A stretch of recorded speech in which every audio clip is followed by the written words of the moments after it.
Hello everyone, this is my new playlist जिसमें हम discuss करने वाले हैं chapter 13 of class 11 that is limits and derivatives. This chapter is a part of calculus. First of all will discuss what is calculus.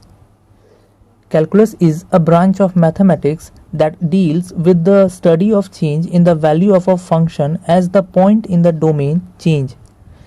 That means calculus mathematics का वो branch है जिसमें हम ये देखते हैं कि कोई फंक्शन किसी वेरिएबल के रेस्पेक्ट में कैसे चेंज कर रहा है. लेट्स से हमारे पास एक फंक्शन है y equals to F of X जिसकी वैल्यू है 3x² प्लस 2. यहाँ पे y की वैल्यू x पे डिपेंड कर रही है. हम जब x की अलग अलग वैल्यूज़ पुट करेंगे तो उसके करस्पॉन्डिंग हमें y की अलग अलग वैल्यूज़ मिलेंगी. इसीलिए x हमारा इंडिपेंडेंट वेरिएबल है. x हमारा इंडिपेंडेंट वेरिएबल है और y डिपेंडेंट वेरिएबल है क्योंकि y की वैल्यू x की वैल्यू पे डिपेंड कर रही है.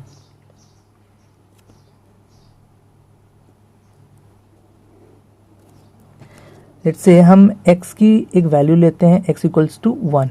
तो इसके करस्पॉन्डिंग फंक्शन की वैल्यू x इक्वल्स टू 1 पे आएगी 3 इंटू 1² प्लस 2 इज 5.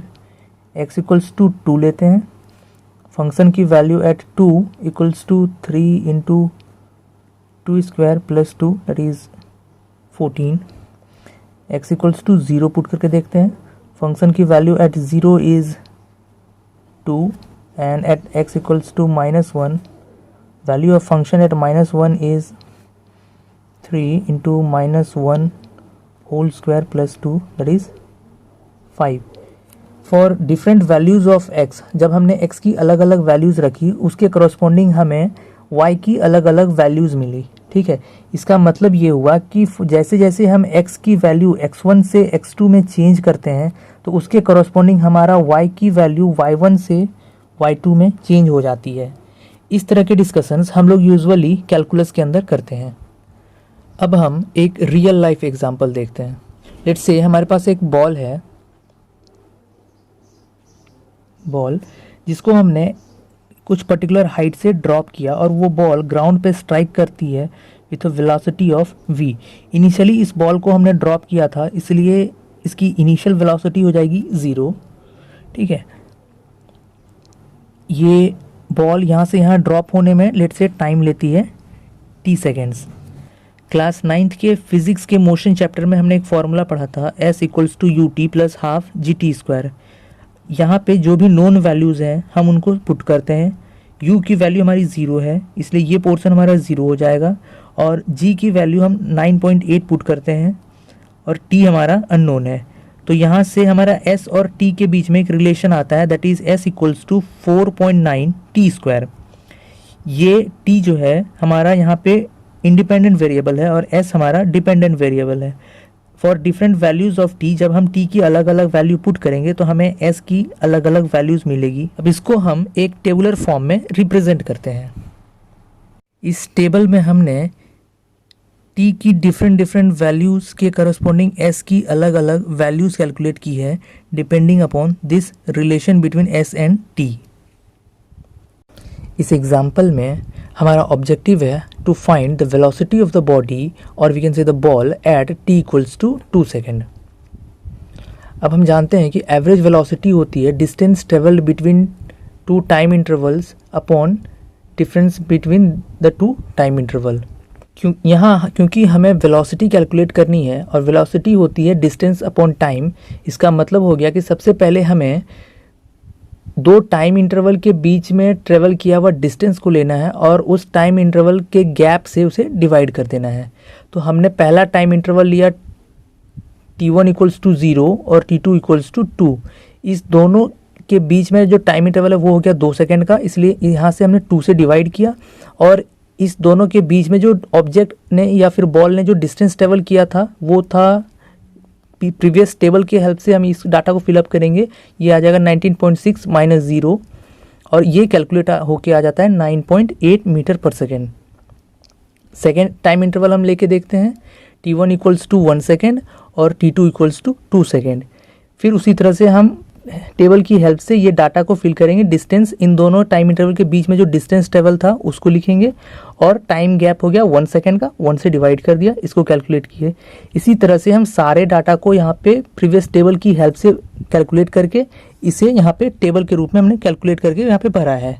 इस टेबल में हमने 2 सेकेंड से पहले के टाइम इंटरवल्स को लिया है और उसके करस्पॉन्डिंग हमने वेलोसिटी कैलकुलेट की है।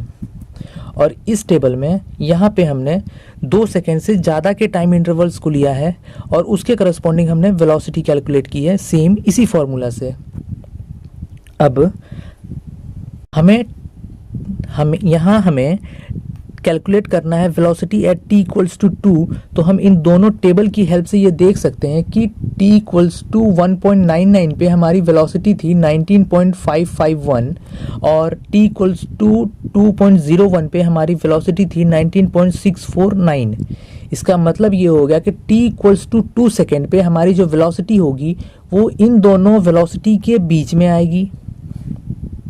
यहाँ हम लिख सकते हैं कि t इक्वल्स टू 1.99 सेकेंड पे हमारी जो वेलोसिटी आई है वो आई है 19.551 मीटर पर सेकेंड और t इक्वल्स टू 2.01 सेकेंड पे हमारी जो वेलोसिटी आई वो आई है 19.649 मीटर पर सेकेंड।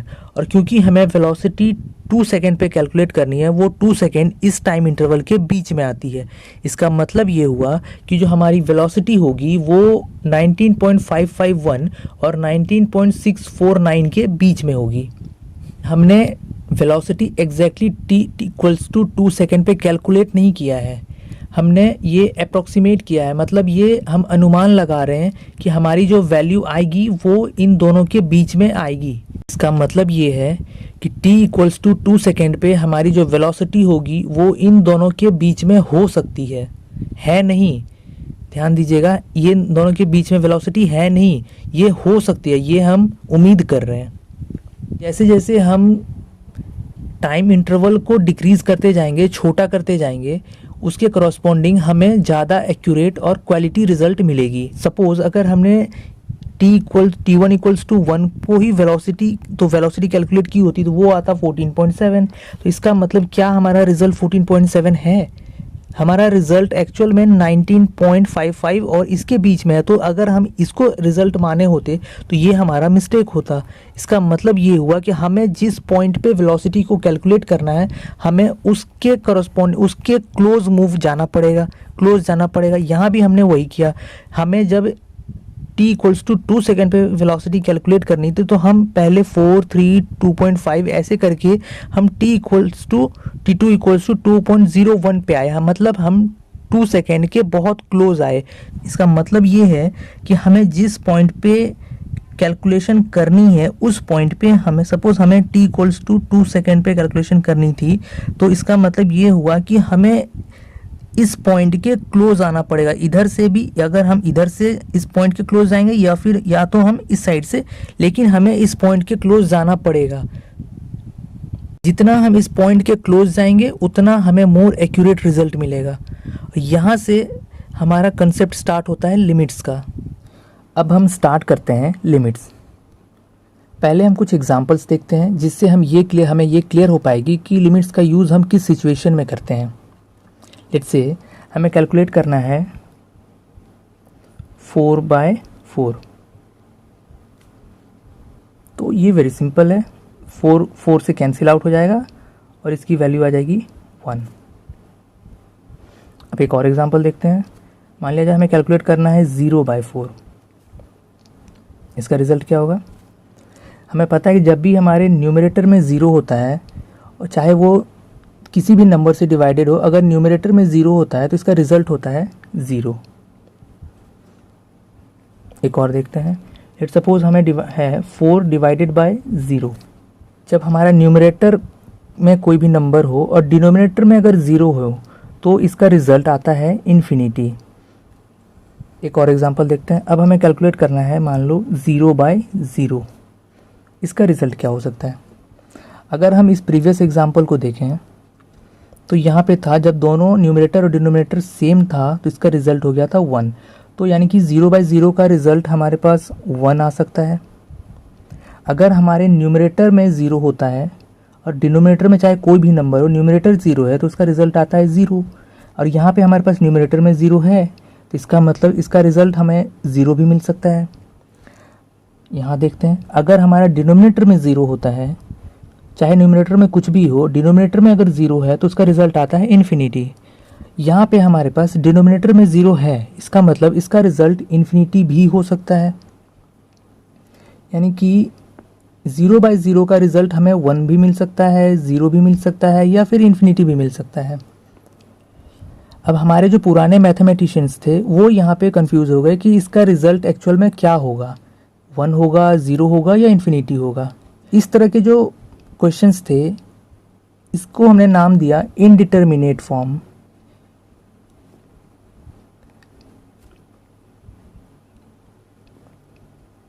ये जो 0/0 है ये है हमारा इनडिटर्मिनेट फॉर्म, और इनडिटर्मिनेट फॉर्म का हमारे पास कोई भी सॉल्यूशन अब तक हमारे पास नहीं है। इसका सॉल्यूशन हमने अब तक कैलकुलेट नहीं कर पाया। हमारे पुराने मैथमेटिशियंस 0/0 का कोई भी एक्यूरेट रिजल्ट नहीं दे पाए, मतलब वो कंफ्यूज थे कि इसका आंसर एक्चुअल में क्या होगा। इसीलिए इस तरह के जो क्वेश्चंस थे उसको उन्होंने इनडिटर्मिनेट फॉर्म नाम दिया। और इनडिटर्मिनेट फॉर्म को सॉल्व करने के लिए हम लिमिट्स का यूज़ करते हैं। हमारे पास कुछ और भी इनडिटर्मिनेट फॉर्म है, जैसे कि ∞/∞, 0⁻0, ∞⁻0, ∞-∞। ये जो सारे फॉर्म्स हैं ये सारे हमारे इनडिटर्मिनेट फॉर्म हैं। दैट मीन्स, और जब भी हमारे पास इनडिटर्मिनेट फॉर्म्स आते हैं, इस तरह के क्वेश्चंस को सॉल्व करने के लिए हम लिमिट्स का यूज़ करते हैं। ऐसे सिचुएशंस में हमारा जो नॉर्मल मैथमेटिक्स होता है वो फेल हो जाता है। हमने अब तक जो भी मैथमेटिक्स में पढ़ाई की है उस कॉन्सेप्ट को यूज़ करके या उस तरह की नॉलेज को यूज़ करके हम इस तरह के क्वेश्चंस को सॉल्व नहीं कर सकते हैं। और इस तरह के क्वेश्चंस को सॉल्व करने के लिए हम लिमिट्स का यूज़ करेंगे। अब हम सीखते हैं रिप्रेजेंटेशन ऑफ लिमिट। अभी कुछ देर पहले हमने एक एग्जांपल देखा था जहाँ पे हमने वेलोसिटी कैलकुलेट की थी t = 2 सेकेंड पे। t = 2 सेकेंड पे हमने वेलोसिटी कैलकुलेट की। इसके लिए हमने क्या किया था, इसके लिए हमने t = 1.99 पे वेलोसिटी निकाली थी। इसके लिए हमने फिर से इस साइड से t = 2.01 पे वेलोसिटी कैलकुलेट की थी। ठीक है, सपोज़ यहाँ पे हमें वेलोसिटी कैलकुलेट करनी थी तो हमने इससे कम की वैल्यू उठाई थी, 1.99 पे चेक किया, और यहाँ पे इस साइड से हमने 2.01 पे वेलोसिटी कैलकुलेट की। ठीक है, और यहाँ से हम क्या किया, हम इस डायरेक्शन में मूव कर रहे थे। मीन्स अगर हमें t = 2 सेकेंड पे कैलकुलेट करनी थी, इससे जो छोटी वैल्यू थी हम उधर से मूव करते, t = 2 सेकेंड पे पहुँचे। उसी तरह हम जो बड़ी वैल्यू थी हम उधर से मूव करते हुए t = 2 सेकेंड पे आए, और हमने ये चेक किया कि t = 2 सेकेंड पे हमारी वैल्यू क्या है। ठीक है, तो इस तरह के क्वेश्चंस को अब हम देखते हैं कि रिप्रेजेंट कैसे करना है। लिमिट्स को रिप्रेजेंट करने का तरीका होता है कि हम लिखते हैं ऐसे LIM, ठीक है, t tends to 2 function of x, क्योंकि हमें 2 पे पहुंचना था, t = 2 पे पहुंचना था, फंक्शन ऑफ t, क्योंकि हमें t = 2 पे पहुंचना था, इसीलिए हमने यहाँ पे लिखा t टेंड्स टू 2। अब यहाँ पे इसको हम पढ़ते हैं टेंड्स टू, इसको एक और नाम भी है जिसको हम बोल सकते हैं t अप्रोचेज टू 2। ठीक है, और ये रिप्रेजेंट करने का तरीका है कि हम इसको लिखते हैं LIM। एक और तरीका है, हम इसको बहुत से बुक्स में ऐसे भी लिखते हैं LT, t अप्रोचेज टू या tends to 2 function of t। ये 2 तरीके हैं, कहीं पे किसी बुक में ऐसे दिया हुआ रहता है, किसी बुक में ऐसे दिया हुआ रहता है। सपोज हमें t = 2 सेकेंड पे पहुंचना है, तो इसके लिए हम इधर से भी जा सकते हैं और हम इधर से भी जा सकते हैं। जब हम इधर से जा रहे हैं, मीन्स जो हम इस साइड से जा रहे हैं जहाँ पे हमारी जो वैल्यू है वो t से t इक्वल टू 2 सेकेंड से कम है। तो इसको हम लिखते हैं, इसको बोलते हैं हम लेफ्ट हैंड लिमिट, इसको बोलते हैं लेफ्ट हैंड लिमिट। और जब हम इधर से जा रहे हैं, मीन्स अगर जैसे हमें t पे इक्वल्स टू 2 सेकेंड पे जाना है, तो हम कहाँ से जा रहे हैं, हम ज़्यादा वाली वैल्यू से जा रहे हैं, मतलब 3, 2, इधर से हम 2 की तरफ अप्रोच कर रहे हैं, तो इसको हम बोलेंगे right hand limit, right hand limit. ठीक है, अब क्योंकि ये जो वैल्यू होगी, इस साइड वाली जो वैल्यू होगी वो 2 से कम है, इसको हम लिखेंगे 2 माइनस, ऊपर में एक छोटा सा माइनस देते हैं, और ये वैल्यू जो है इस साइड वाली वो 2 से थोड़ा ज़्यादा होगी, इसीलिए इसको हम लिखते हैं 2 प्लस। ठीक है, इसी चीज़ को हम लिखेंगे कैसे, अगर इसको लिखना है तो इसको हम लिखेंगे limit t tends to 2 minus F of t।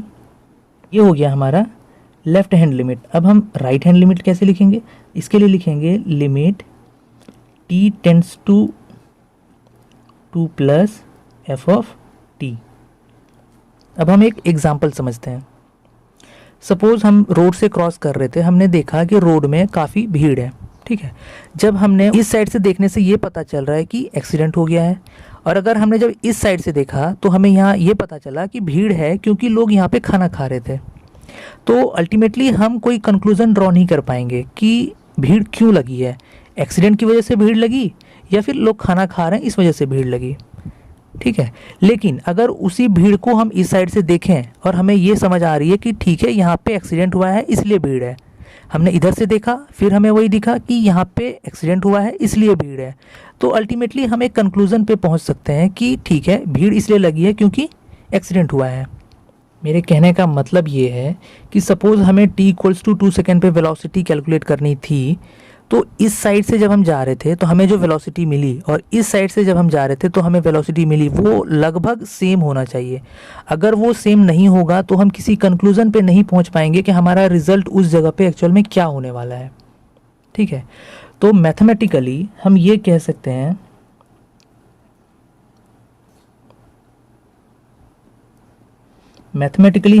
सकते हैं कि limit exists when left hand limit is equals to right hand limit. मतलब जो इस कैलकुलेशन से हमारा वैल्यू आएगी और जो इस कैलकुलेशन से हमारा वैल्यू आएगी वो दोनों के दोनों बराबर होने चाहिए। मतलब हम इधर से देखें या फिर हम इधर से देखें, अगर हमें दोनों साइड से सेम चीज़ दिख रही है तभी हम ये कह सकते हैं कि हमारा लिमिट एग्जिस्ट करेगा, अदरवाइज लिमिट एग्जिस्ट नहीं करेगा। एक छोटा सा चेंज है, यहाँ पे हम लिखेंगे राइट हैंड लिमिट, इसको आप L बना दो। अब हम एक एग्जांपल लेते हैं। सपोज़ हमारा एक फंक्शन है f(x) equals to x square minus 4 upon x minus 2। ठीक है, और इस फंक्शन की वैल्यू हमें कैलकुलेट करनी है, let's say eight x equals to 1। तो क्या करेंगे इस फंक्शन पे, क्योंकि x इक्वल्स टू 1 पे वैल्यू कैलकुलेट करनी है तो हम x की वैल्यू 1 पुट कर देंगे, है ना। तो यहाँ पे हम लिखेंगे f ऑफ 1 इज़, x को 1 से सब्स्टिट्यूट करेंगे, ये हो जाएगा 1 स्क्वायर माइनस 4 अपॉन 1 माइनस 2, और ये हो जाएगी माइनस 3 अपॉन माइनस 1, कैलकुलेट होकर आ जाएगी 3। ये दोनों माइनस कैंसिल और ये आ जाएगी 3। अब हम कैलकुलेट करते हैं एट x इक्वल्स टू 2। जब हम x इक्वल्स टू 2 पे कैलकुलेट करेंगे तो हम यहाँ लिखेंगे फंक्शन की value at x equals to 2 is, इसमें हम x की जगह 2 सब्स्टिट्यूट करेंगे, ये आ जाएगा 2 स्क्वायर माइनस 4 अपॉन 2 माइनस 2, ये आ जाएगा 2 square is 4, that is 4 minus 4 is 0 and 2 minus 2 is 0। ये आ गया 0/0, और 0/0 क्या है, 0/0 है इनडिटर्मिनेट फॉर्म। ये हमारा है इनडिटर्मिनेट फॉर्म। ठीक है, अब क्योंकि ये इनडिटर्मिनेट फॉर्म है इसका मतलब तो ये हो गया कि इसको हम नॉर्मल मैथमेटिक्स की हेल्प से सॉल्व नहीं कर सकते हैं। तो ऐसे केसेस में हम लिमिट्स का यूज़ करते हैं। अब हम सीखते हैं हाउ टू सॉल्व लिमिट्स। पहला है ग्राफिकल मेथड, दूसरा है टेबुलर मेथड, और तीसरा है अलजेब्रिकल मेथड। अलजेब्रिकल मेथड जो है वो प्रैक्टिकल मेथड है। एक एक हम अभी फर्स्ट क्वेश्चन में ये तीनों देख लेते हैं कैसे सॉल्व किया जाता है, बट आगे हम अलजेब्रिकल मेथड का यूज़ करेंगे।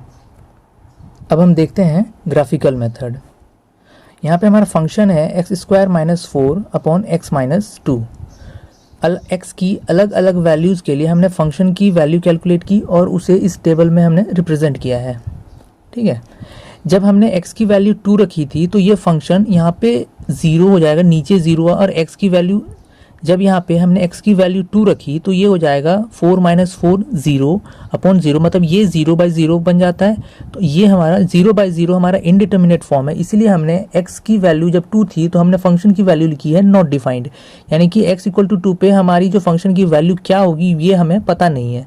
रेस्ट ऑफ द वैल्यूज़ के लिए हमने फंक्शन की वैल्यू को कैलकुलेट किया और इस टेबल में हमने रिप्रेजेंट किया। इन सारे वैल्यूज़ ऑफ x के करस्पॉन्डिंग जो फंक्शन की वैल्यू आई उसको हमने इस टेबल में रिप्रेजेंट किया और इन दो सारे पॉइंट्स की हेल्प से हमने ये ग्राफ प्लॉट किया है। ठीक है, यहाँ पे जो भी वैल्यूज़ थी वो हमने प्लॉट की, सारे पॉइंट्स को जोड़ा, पॉइंट्स को जोड़ने से हमें ये लाइन मिली। फंक्शन की वैल्यू x इक्वल टू 2 पे नॉट डिफाइंड है क्योंकि ये 0/0 आ जा रहा था, तो ये फंक्शन की वैल्यू इस पॉइंट पे हो जाएगी नॉट डिफाइंड। तो x की वैल्यू जब 2 थी तो यहाँ पे जो वैल्यू आएगी उसको हमने नॉट डिफाइंड से रिप्रेजेंट किया है। यहाँ पे क्या होगी वो वैल्यू वो हमें पता नहीं थी, बट क्योंकि जब हमने इन सारे पॉइंट्स को जोड़ा तो हमने ये देखा कि ये जो लाइन है वो इस पॉइंट से क्रॉस कर रही है। इसका मतलब ये हुआ कि जैसे जैसे हम x इक्वल टू 2 के नज़दीक जा रहे थे तो ये जो वैल्यू है ये 4 के आसपास आ रही थी, यानी कि ये 4 को अप्रोच कर रही थी। इस साइड से हम जब जा रहे थे, मतलब जब हमने इसकी वैल्यू 1.9 1.99 ऐसे रखी तो हमने देखा कि ये जो है वो 2 के पास जा रही है, मतलब x इक्वल टू 2 के जब हम पास जाने लगे तो ये जो वैल्यू फंक्शन की आ रही थी वो 4 के नज़दीक जा रही थी। इधर से भी जब हमने देखा कि पहले हमने 3 रखा, 2.5 2.4 2.3 ऐसे करते करते जब हम 2 के नज़दीक आने लगे तो हमने ये देखा कि ये वैल्यू जो है वो 4 को अप्रोच कर रही है। एग्जैक्टली 2 पे क्या वैल्यू होगी वो हम यहाँ से कैलकुलेट नहीं कर पाए, बट 2 के आसपास के बिहेवियर्स को हमने चेक किया, वहाँ से हमें ये पता चला कि ये जो फंक्शन की वैल्यू 2 के आसपास में वो लगभग 4 के बीच में है, मतलब 4 के आसपास में है, वो 4 के आसपास है, वो 4 को अप्रोच कर रही है। ठीक है, तो इसीलिए हम यहाँ पे ये लिख सकते हैं कि जो हमारी लिमिट की वैल्यू होगी x इक्वल्स टू 2 पे, इस फंक्शन की जो लिमिट की वैल्यू होगी x इक्वल्स टू 2 पे वो हमारा 4 होगा। इसका मतलब ये है कि जब हम x की वैल्यू को 2 की तरफ अप्रोच करेंगे तो फंक्शन की वैल्यू जो हमें मिलेगी वो 4 होगी। एक्चुअल में वो मिला नहीं है, x इक्वल्स टू 2 पे 4 है नहीं, 4 होगी, मतलब हमने एक्चुअल में कैलकुलेट किया नहीं है कि हमें x इक्वल टू 2 पे 4 मिली है, x इक्वल टू 2 पे 4 मिली नहीं है, 4 हो सकती है, ये हम उम्मीद कर रहे हैं। इसका मतलब ये है कि जब हमारी x की वैल्यू 2 होगी तो फंक्शन हमें रिजल्ट 4 देगा, 4 दिया नहीं है, वो देगा। ये जो हमारा फंक्शन है ये जो हमारा फंक्शन है ये इजी था, इसका ग्राफ प्लॉट करना आसान था। ठीक है, तो इस वजह से हम इसको आसानी से ग्राफ के रूप में रिप्रेजेंट कर पाए, बट स्टिल इस ग्राफ को बनाने में थोड़ा टाइम लगेगा, तो ये एक टाइम कंज्यूमिंग प्रोसेस है। इसी वजह से इस प्रोसेस को हम यूजुअली प्रिफर नहीं करते हैं। अब हमारा नेक्स्ट मेथड है टेबुलर मेथड।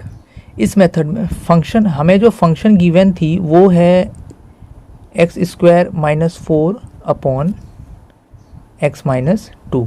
ठीक है, तो इस यहाँ पे हम क्या करते हैं, यहाँ पे हम 2 पार्ट में डिवाइड करते हैं। x की वैल्यू जब हमारी 2 से छोटी है और x की वैल्यू जब हमारी 2 से बड़ी है, इस 2 सिचुएशंस में हम काम करते हैं। सबसे पहले जब x की वैल्यू 2 से छोटी है तो हम एक वैल्यू ले लेते हैं x की, लेट से हम लेते हैं 1.9।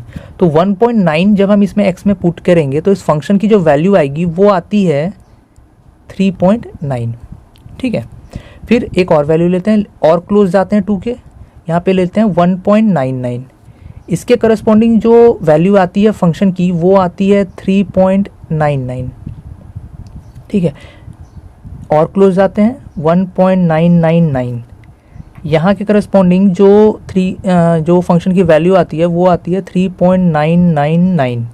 ठीक है, अब हम इसमें देखते हैं। सबसे पहले हम x की वैल्यू ले लेते हैं 2.1। यहाँ पे x की वैल्यू 2.1 पुट करेंगे और इस फंक्शन की वैल्यू कैलकुलेट करेंगे। इससे फंक्शन की वैल्यू आती है 4.1। एक और वैल्यू लेते हैं और नज़दीक जाते हैं 2 के, 2.01 लेते हैं। यहाँ से फंक्शन की वैल्यू आ रही है 4.01। जब हमने x की वैल्यू लू 2.001 तो यहाँ से फंक्शन की वैल्यू आती है 4.001। यहाँ से हम ये कंक्लूजन ड्रॉ कर रहे हैं कि जितना हम 2 पॉइंट के नज़दीक जा रहे हैं, ये जो वैल्यू हमारी है वो 4 को अप्रोच कर रही है। यहाँ भी जब हम 2 के नज़दीक गए, देखिए 2 के नज़दीक हम जा रहे हैं तो वो जो हमारी वैल्यू है वो 4 को अप्रोच कर रही है, मतलब वो 4 के उतना नज़दीक जा रही है। बट वही जब हमने x इक्वल्स टू 2, जब इस सिचुएशन में हमने x इक्वल्स टू 2 पुट किया था, ये फंक्शन 0/0 रिजल्ट दे रहा था। जब x इक्वल टू 2 पुट किया तो हमें मिला 0/0, और 0/0 जो है वो एक इनडिटर्मिनेट फॉर्म है। यहाँ पे हमारी क्या होती है, नॉर्मल मैथमेटिक्स जो है वो फेल हो जाती है। नॉर्मल मैथमेटिक्स फेल हो जाती है, ठीक है, नॉर्मल मैथमेटिक्स फेल। तो इस सिचुएशन में क्योंकि नॉर्मल मैथमेटिक्स फेल हो जाती है तो हम क्या करेंगे, हम लिमिट का यूज़ करेंगे। तो हमने क्या किया, यहाँ पे हमने लिखा लिमिट x टेंड्स टू 2, क्योंकि हमें 2 के पास जाना था, ठीक है। तो हमने लिखा x टेंड्स टू 2 और फंक्शन क्या थी, फंक्शन थी x² - 4 अपॉन x - 2। इन पॉइंट की हेल्प से हम ये पता कर सकते हैं कि जब हमारी x की वैल्यू 2 को अप्रोच कर रही थी तो हमें जो फंक्शन की वैल्यू मिल रही है वो 4 के बहुत नज़दीक है, ठीक है। तो यहाँ पे हम लिख सकते हैं कि लिमिट x टेंड्स टू 2, और इस फंक्शन की वैल्यू जो आएगी x टेंड्स टू 2, मतलब जब x 2 को अप्रोच कर रही होगी, तो ये देख सकते हैं हम यहाँ से कि ये आ रही है 4 के आसपास, ठीक है। दैट मीन्स ये जो फंक्शन की वैल्यू x टेंड्स टू 2 पे होगी वो हो जाएगी 4, ठीक है। एक बात का और ध्यान रखना है कि यहाँ पे हम x इक्वल्स टू 2 पे नॉर्मल मैथमेटिक्स क्योंकि फेल हो रही है तो हम इसको f ऑफ 2 इक्वल्स टू 4 नहीं लिख सकते हैं, ये हमारा गलत प्रोसेस है, ठीक है। यहाँ पे क्योंकि ये 2 पे वो वैलिड ही नहीं है, इसीलिए हम इसको नहीं लिख सकते। इस सिचुएशन में जब वो वैलिड नहीं है तब हम ऐसे लिखते हैं लिमिट x टेंड्स टू 2। ये हमारा सही है और ये हमारा गलत प्रोसेस, मतलब ये रिप्रेजेंटेशन गलत है, हम x इक्वल्स टू 2 लिख ही नहीं सकते। इसके लिए हम लिमिट x टेंड्स टू 2 लिखेंगे। नेक्स्ट अब हम देखते हैं अलजेब्रिकल मेथड्स। यहाँ पे हमारा जो फंक्शन है वो है x² - 4 अपॉन x - 2, ठीक है। तो जब हमने यहाँ पे x की वैल्यू 2 पुट की तो हमें क्या मिली, हमें मिली वो 0/0। तो हम इसको अब सॉल्व करते हैं, कहते हैं limit x tends to 2 x² - 4 upon x - 2। इसको, ये जो ऊपर में x² - 4 है, इसको हम लिख सकते हैं ये x² - 2² अपॉन x - 2, इसको हम ये लिख सकते हैं। अब हम जानते हैं a² - b² is a plus b into a minus b, ये हमारा फॉर्मूला होता है, आइडेंटिटी। इसको हम यहाँ पे यूज़ करेंगे। इसको हम लिख सकते हैं x - 2 into x plus 2 upon x - 2। अब ये x - 2 से कैंसिल आउट हो जाएगा और ये हम लिख सकते हैं अब x प्लस 2, ठीक है। तो यहाँ पे जब हमने लिमिट, अब यहाँ पे अगर हम x की वैल्यू 2 रखते हैं, x हमारा x क्योंकि 2 की तरफ टेंड कर रहा था, तो हम अगर यहाँ पे x की वैल्यू 2 रखेंगे तो इससे देखिए इसको अब हमने सॉल्व किया, इसको हमने जब सॉल्व किया तो ये हमें मिला x प्लस 2। तो यहाँ पे जब हम लिमिट x टेंड्स टू 2, इस पूरे फंक्शन को हम लिख सकते हैं x प्लस 2, तो यहाँ पे हमने लिख दिया x प्लस 2। और यहाँ पे जब हम x की वैल्यू 2 सब्स्टिट्यूट करेंगे तो ये हमारा बन जाएगा 4। अभी हमने देखा कि हमने एक ही क्वेश्चन को 3 अलग अलग मेथड से सॉल्व किया, ग्राफिकल मेथड से, टेबुलर मेथड से और अलजेब्रिकल मेथड से, और सारे से हमें सेम रिजल्ट मिले, दैट इज 4। अब आने वाले वक्त में हम क्या करने वाले, हम सारे क्वेश्चंस को अलजेब्रिकल मेथड से सॉल्व करेंगे। अब तक हमने जो पढ़ा वो लिमिट्स के कुछ बेसिक्स थे, मीन्स लिमिट्स कैसे सॉल्व करते हैं, लिमिट होता क्या है, लिमिट लिखते कैसे हैं। अगर यहाँ तक कोई डाउट है या फिर कोई कन्फ्यूज़न है जो आपको नहीं समझ आई तो you don't need to worry at all. ये सारी चीज़ें हमारी क्लियर हो जाएगी जब हम इनके कुछ न्यूमेरिकल्स सॉल्व करेंगे। तो अब हम कुछ न्यूमेरिकल्स ट्राई करते हैं। ये हमारा क्वेश्चन है जिसमें हमारा ये फर्स्ट पार्ट है, इसको हम सॉल्व करने की कोशिश करते हैं। हमारा क्वेश्चन है limit x tends to 1 x cube minus x square plus 1। ठीक है, सबसे पहले हम क्या करते हैं, क्योंकि हमें x टेंड्स टू 1 मतलब x की वैल्यू 1 के क्लोज होना चाहिए। ठीक है, तो सबसे पहले हम करते क्या है, x की वैल्यू इसमें पुट करते हैं। देखो x की वैल्यू जब इस फंक्शन पे हम पुट करेंगे तो ये बन जाएगा 1 क्यूब माइनस 1 स्क्वायर प्लस 1। अब देखो इसको सॉल्व करते हैं। 1 cube is 1 minus 1 square is again 1 and plus 1। ये इसके साथ कैंसिल आउट हो जाएगा, तो इसका आ गया रिजल्ट 1। जब हमने इस पे x की वैल्यू 1 पुट की तो क्या ये 0/0 फॉर्म बना? ये 0/0 फॉर्म नहीं बना। हमें जो इसमें x की वैल्यू 1 पुट की और हमें मिल गया 1। इसका मतलब ये 0/0 जब है ही नहीं तो यहाँ पे 0/0 नहीं है, मतलब ये इनडिटर्मिनेट फॉर्म नहीं है। अगर ये इनडिटर्मिनेट फॉर्म नहीं है तो हम लिमिट इसमें लगा ही नहीं रहे हैं, क्योंकि लिमिट वहाँ हम यूज़ करते हैं जहाँ हमारा इनडिटर्मिनेट फॉर्म होता है। ये हमें एक फाइनाइट नंबर दे रहा है जो कि हमारा 0/0 नहीं है या फिर हमारा इनडिटर्मिनेट फॉर्म नहीं है। क्योंकि ये इनडिटर्मिनेट फॉर्म नहीं है तो यहाँ पे जो ये लिमिट यहाँ पे यूज़ किया गया है ये हमें बस कंफ्यूज करने के लिए दिया गया है। इसको देख के डरना नहीं है, हमारा रिजल्ट यही है, यही हमारा आंसर है। ठीक है, अगर ये यहाँ पे 0/0 आता तो हम सोचते हैं कि हम लिमिट्स को कैसे यूज़ करें और उसको यूज़ करके कैसे सॉल्व करें, क्योंकि हमें यहाँ पे 0/0 नहीं मिला, यहाँ एक फाइनाइट नंबर है। ठीक है, जब फाइनाइट नंबर है दैट मीन्स यहाँ पे हमें लिमिट का कुछ यूज़ ही नहीं करना है। लिमिट देख के डरो मत यहाँ पे। अब हम देखते हैं उसका second part, that is limit x tends to 3 x into x plus 1। देखो सिंपल है, सबसे पहले हम इसमें x की वैल्यू 3 पुट करेंगे। x की वैल्यू जब हम 3 पुट करते हैं तो ये बन जाता है 3 इंटू 3 प्लस 1। इसका वैल्यू आ जाएगा 3 इंटू 4 और ये आ गया हमारा 12। फिर से ये जो 12 है ये कोई 0/0 फॉर्म नहीं है, कोई इनडिटर्मिनेट फॉर्म नहीं है, ये हमारा एक फाइनाइट नंबर है। ठीक है, तो यहाँ पे लिमिट पुट करने के बाद मतलब ये जो x इक्वल्स टू 3 पुट करने के बाद जो वैल्यू आई वो एक फाइनाइट नंबर है, तो हमारा यही आंसर है। Next part that is limit x tends to -1 1 plus x square plus ऐसे हम x टू द पावर 10 तक जाएंगे। ठीक है, यहाँ पे क्या करना है, हमें x की वैल्यू -1 पुट करनी है। इस पार्ट पे हमें x की वैल्यू -1 पुट करनी है। करते हैं, ये हो जाएगा 1 प्लस x की बदले -1 रखा, -1 प्लस फिर से -1 होल स्क्वायर प्लस ऐसे ही हम चलते रहेंगे। यहाँ पे हम ऐसे होगा, इससे पहले x टू द पावर 9 भी होगा, वहाँ पे हम लिख देते हैं -1 टू द पावर 9, फिर यहाँ पे आएगा -1 टू द पावर 10, ऐसे आएगा। राइट, देखो 1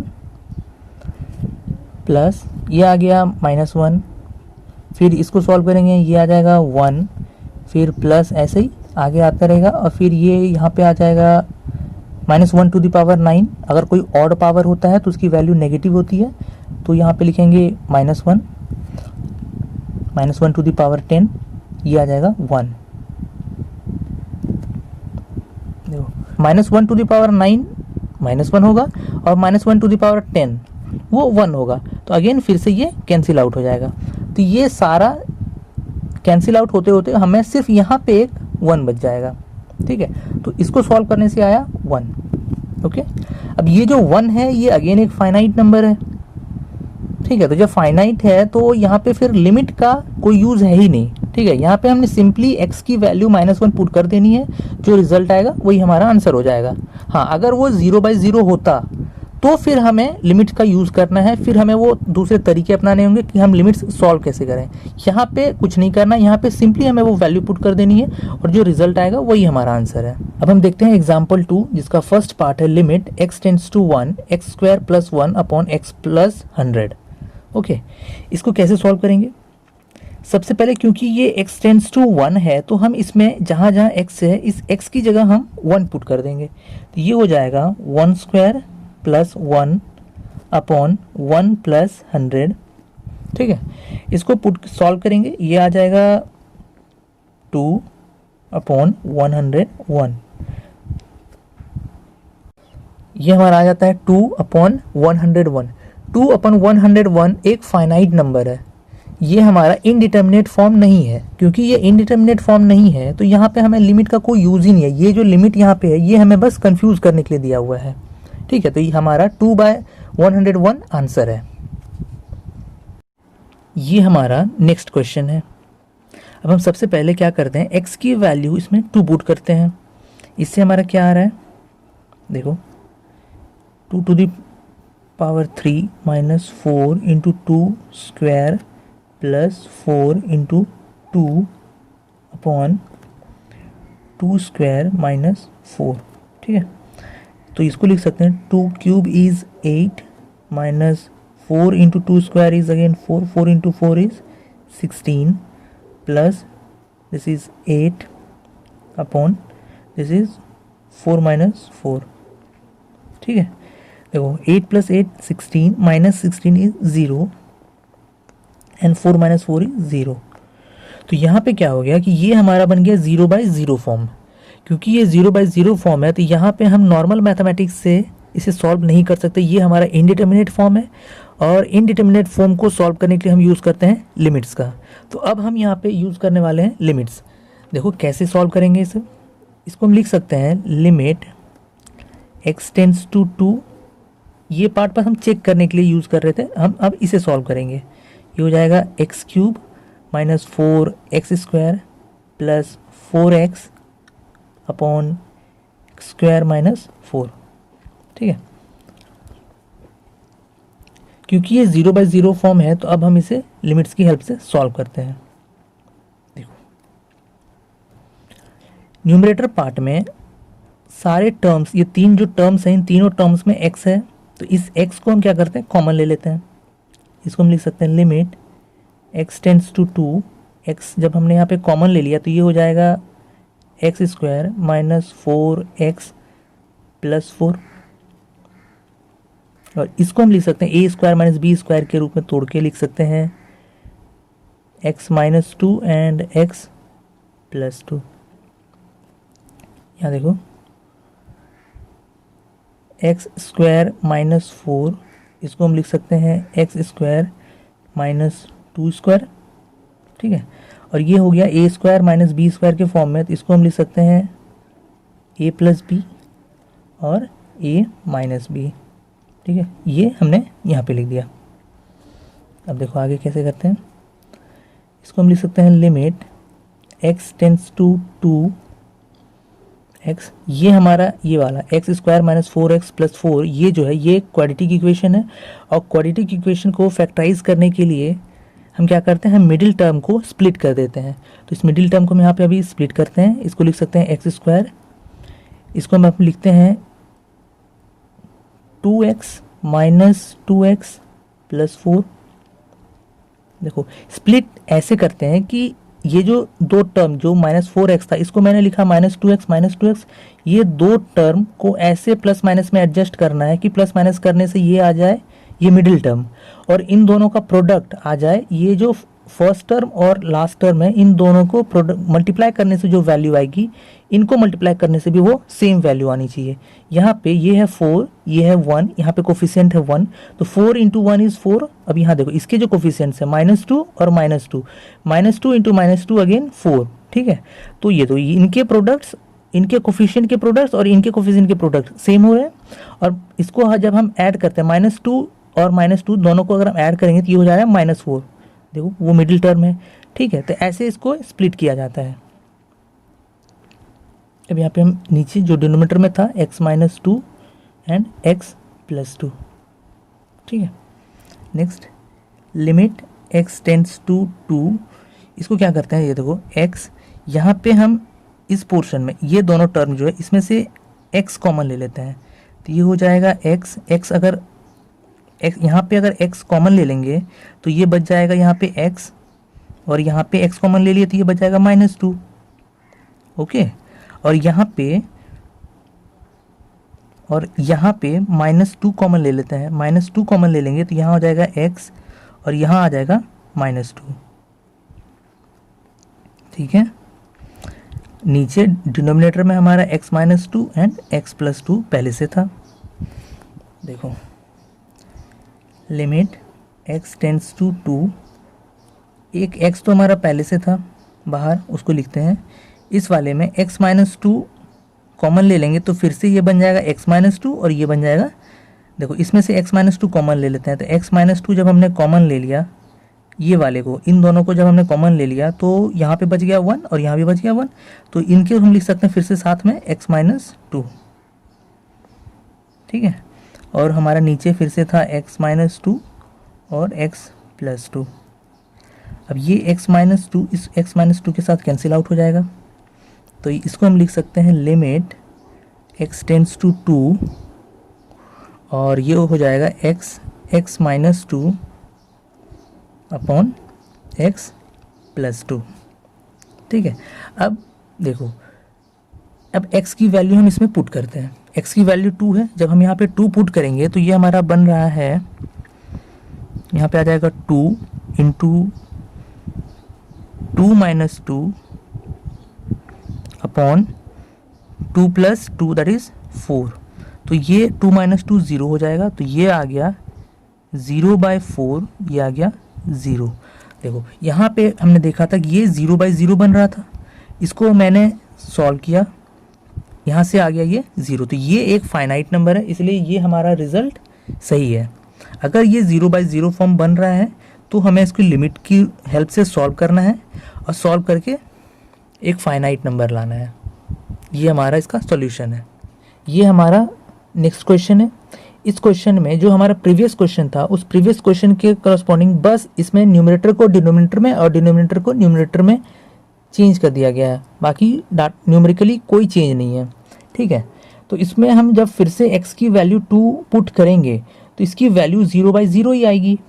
ओके, तो इसमें देखो पुट करके एक बार देख लेते हैं, ये आ जाएगी 2 square minus 4 upon 2 cube minus 4 into 2 square plus 4 into 2, ठीक है। ये आ जाएगी 4 माइनस 4 अपॉन 8 माइनस 16 प्लस 8, ये 4 माइनस 4 0, ये फिर से ऐड अप होके आ जाएगा 0, तो ये हमारा बन गया 0/0 फॉर्म, ये हमारा है 0/0 फॉर्म। ओके, तो यहाँ पे ये 0/0 बन रहा है, मीन्स इसको हम लिमिट्स की हेल्प से सॉल्व करेंगे। अभी कुछ देर पहले हमने इसका फैक्टराइज किया था, ठीक है, तो हम उसकी हेल्प से इसे लिख सकते हैं लिमिट x टेंड्स टू 2, इसको लिख सकते हैं x square minus 2 square upon, इसको फैक्टराइज अभी हमने किया था तो उसकी हेल्प से हम इसे लिख सकते हैं x माइनस 2 x माइनस 2, ठीक है। फिर से हम इसे लिख सकते हैं लिमिट x टेंड्स टू 2, इसको लिख सकते हैं a माइनस बी के फॉर्म में x माइनस 2 और x प्लस 2, ओके, और इसे लिख सकते हैं x माइनस 2 और x माइनस 2, ये x माइनस 2 इस x माइनस 2 से कैंसिल हो जाएगा, ये अल्टीमेटली हमारा बन जाएगा limit x tends to 2 x plus 2 upon x minus 2, ठीक है। अब यहाँ पे जब हम x की वैल्यू 2 पुट करेंगे तो ये बन जाएगा हमारा 2 प्लस 2 बाय 2 इंटू 2 माइनस 2, ये हमारा हो जाएगा 4/0, क्योंकि 4/0 जब डिनोमिनेटर में हमारा यहाँ पे 0 है तो इसका मतलब ये जो रिजल्ट होगा वो नॉट डिफाइंड होगा। तो इसलिए हम यहाँ पे लिख सकते हैं दिस 4/0 इज नॉट डिफाइंड, यही हमारा रिजल्ट है। ये कोई इनडिटर्मिनेट फॉर्म नहीं है, ये हमारा 4/0 है, ये नॉट डिफाइंड है, ये इनडिटर्मिनेट फॉर्म नहीं है। हमारा नेक्स्ट क्वेश्चन है ये, ठीक है। सबसे पहले हम क्या करते हैं, x की वैल्यू 2 पुट करते हैं इस क्वेश्चन में। तो यहाँ से आएगा 2³ minus 2 into 2 square upon 2 square minus 5 into 2 plus 6। देखो क्या आता है, this is 8 minus 2 square is 4 into 2 that is again 8 by 4 minus 10 plus 6, ये आ रहा है 0/0। क्योंकि ये 0/0 है इसका मतलब ये इनडिटर्मिनेट फॉर्म है, और इनडिटर्मिनेट फॉर्म के लिए अब हम यहाँ पे लिमिट का यूज़ करने वाले हैं। देखो अब हम क्या करते हैं, इसको हम लिख सकते हैं लिमिट x टेंड्स टू 2। देखो यहाँ पे x³ माइनस 2x स्क्वायर है, क्योंकि दोनों टर्म्स में हमारे क्या है x स्क्वायर कॉमन आ रहा है, तो हम यहाँ पे एक x स्क्वायर कॉमन ले लेते हैं। ये आ जाएगा x स्क्वायर कॉमन अगर ले लिए तो ये हो जाएगा x³ में x स्क्वायर निकल गया, ये आ गया x माइनस x स्क्वायर निकल गया, बच गया 2। ओके, ये जो डिनोमिनेटर है ये हमारा एक क्वाड्रेटिक इक्वेशन है। इस क्वाड्रेटिक इक्वेशन को अब हम स्प्लिट करते हैं, मींस इस क्वाड्रेटिक इक्वेशन को अब हम फैक्टराइज करते हैं। ठीक है, इसके लिए हम क्या करते हैं, देखो मिडिल टर्म को हम स्प्लिट करेंगे ऐसे कि इन दो टर्म में स्प्लिट करेंगे जिनका प्रोडक्ट इन दोनों के कोफिशिएंट के प्रोडक्ट के बराबर हो जाए। यहाँ पे हमारा कोफिशिएंट है 1, यहाँ पे हमारा कोफिशिएंट है 6, प्रोडक्ट आ जाएगा इन दोनों का 6। ठीक है, अब इस मिडिल टर्म को हमें ऐसे स्प्लिट करना है कि उन दोनों का प्रोडक्ट भी 6 आ जाए। देखो ये हो जाएगा एक्स स्क्वायर, इस माइनस 5x को हम लिख सकते हैं minus 2x minus 3x plus 6। देखो जब इन दोनों को हम मल्टीप्लाई करेंगे इनका कोफिशिएंट और ये, तो ये आ रहा है 6, माइनस 2 इंटू माइनस 3 हम करेंगे वो भी आ रहा है 6। तो ऐसी तरह हमें से सेट करना है इन दोनों का प्रोडक्ट 6 आ रहा है और इन दोनों का प्रोडक्ट भी 6 आ रहा है। ठीक है, और इन दोनों को ऐड अगर करते हैं, ये जो मिडिल टर्म को हमने जब स्प्लिट किया इनको ऐड करेंगे तो ये आ रहा है माइनस 5x। तो ये हमारा सही है। लिमिट x टेंड्स टू 2, इसको लिख सकते हैं एक्स स्क्वायर x माइनस 2, यहाँ पे x कॉमन लेते हैं, इन दोनों में x कॉमन लेते हैं, ये आ जाएगा x माइनस 2, और यहाँ पे हम माइनस 3 कॉमन लेते हैं तो ये आ जाएगा x माइनस 2। ओके, इसको हम लिख सकते हैं limit x tends to 2 x square x minus 2, और x माइनस 2 हमारा कॉमन आ रहा है, फिर से हम x माइनस 2 अगर कॉमन ले लेंगे तो ये निकल जाएगा यहाँ से, ये हो जाएगा x माइनस 3। ओके, ये x माइनस 2 इस x माइनस 2 के साथ कैंसिल आउट हो जाएगा, तो यहाँ हो जाएगा limit x tends to 2 is x square upon x minus 3। ठीक है, अब यहाँ पे हम x की वैल्यू 2 पुट करते हैं। x की वैल्यू जब हम इसमें 2 पुट करेंगे तो ये हो जाएगा 2 square upon 2 minus 3, this will be 4/-1, और ये आ जाएगा -4।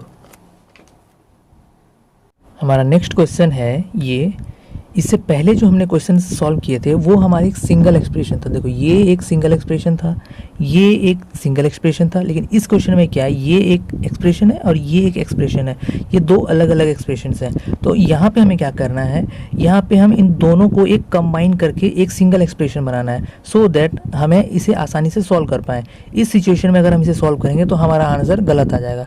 तो सबसे पहले हम इन्हें एक सिंगल एक्सप्रेशन में बनाएंगे, और वो कैसे करेंगे, वो हम करेंगे एलसीएम लेके। इनका पहले हम इन सबको, ये जो डिनोमिनेटर में है इनका हम फैक्टराइजेशन करते हैं, और फैक्टराइजेशन करने के बाद हम इनका एलसीएम लेंगे, और एलसीएम की हेल्प से हम इन्हें एक सिंगल एक्सप्रेशन में कन्वर्ट करेंगे। अब हम इन्हें देखते हैं कैसे इनका हम,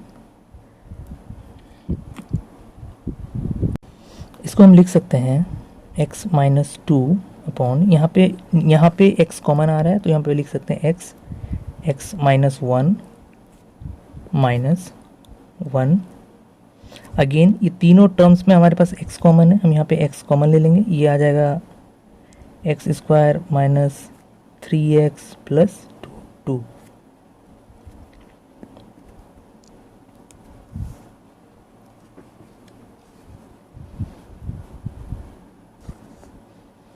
इसको हम फिर से लिख सकते हैं x minus 2 upon x minus 1 minus 1 by x। इसको ये क्वाड्रेटिक इक्वेशन है, इस क्वाड्रेटिक इक्वेशन का हम मिडिल टर्म स्प्लिट करके हम फिर से इसे फैक्टराइज करते हैं। इसे लिख सकते हैं x square minus x minus 2x plus 2। इस मिडिल टर्म को हमने स्प्लिट कर दिया, मिडिल टर्म को स्प्लिट किया हमने -x और -2x में, ऐड करने से आ जाएगा -3x, और इन दोनों को जब हम मल्टीप्लाई करेंगे तो आ जाएगा 2, और जो हमारा ये एक्स स्क्वायर का कोफिशिएंट और ये इन दोनों को मल्टीप्लाई करने से भी हमारा आ रहा है 2, और इन दोनों को भी मल्टीप्लाई करने से हमारा आ रहा है 2। यहाँ पे लिखेंगे x माइनस 2 x माइनस 1 और माइनस इसको हम लिखेंगे 1 x कॉमन ले लेते हैं, तो ये यहाँ पे हमने x कॉमन ले लिया तो ये आ जाएगा x माइनस 1, और इसमें से इन दोनों में से हमने -2 कॉमन ले लिया तो अगेन आ जाएगा x माइनस 1।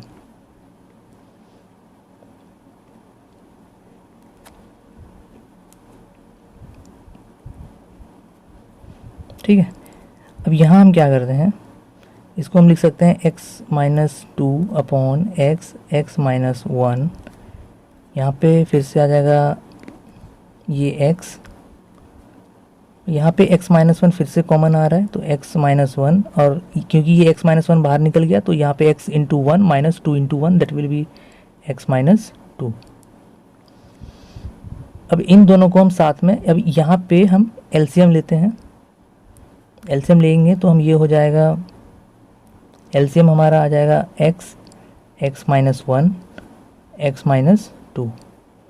अब x इंटू एक्स माइनस 1 से जब हम इसे डिवाइड करेंगे तो ये आ जाएगा x माइनस 2, और यहाँ भी है x माइनस 2, यानी कि हो जाएगा x minus 2 whole square minus इस पूरे को जब इससे डिवाइड करेंगे तो आ जाएगा 1 और इंटू 1, ये हो जाएगा 1। इसको सॉल्व करते हैं, ये आ जाएगा x square plus 4 minus 4x a minus b का होल स्क्वायर, जैसे a square plus b square minus 2ab and again minus 1, ये वाला। और फिर इसे हम लिखते हैं x into x minus 1 x minus 2।